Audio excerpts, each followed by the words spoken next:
20 gadu no vietas, pat 2000 bērniem ik gadu.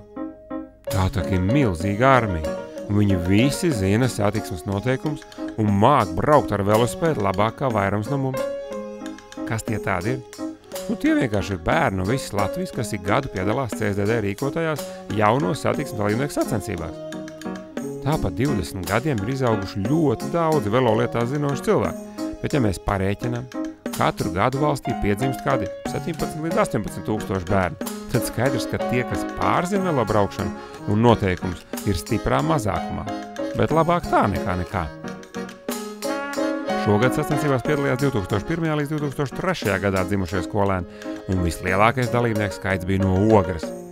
Otra labi pārstāvēt pilsēta bija Kuldīga, 3. vietā Cēsis. Kā jau parasti dalībniekiem finālā bija jāpierāda savu zināšanas velo uzbūvē, pirmās palīdzības sniegšanā, satiksmes noteikumos un tiešām sarežģītā velo šķēršu joslā. To izbraukt bez pamatīgas trenēšanās nav iespējams. Tas ir stipri virs vidējā velobraucēja spējām. Lūk, un pasākums, kas sākās piekdien jau sestdien ap pusdienslaiku, bija galā un uzvarētāji noskaidrot.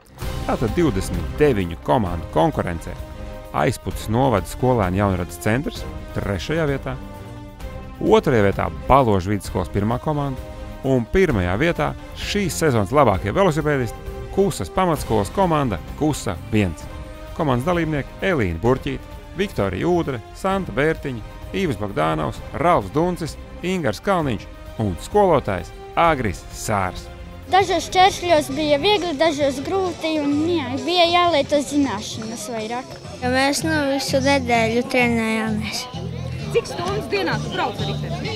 5 apmēram bija. Es viņu redzu katru dienu ārā. Galvenais tiešām psiholoģijā. Mums ir uzvarētāja psiholoģijas, domāju.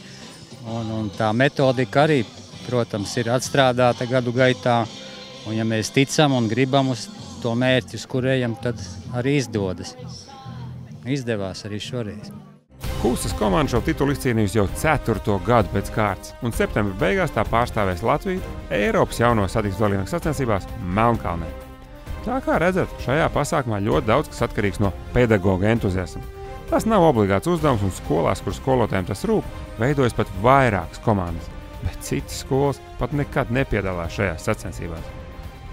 Tagad varam pēc šī pasākuma droši teikt, ka vismaz 10% Latvijas skolēni prot vadīt velospēdu.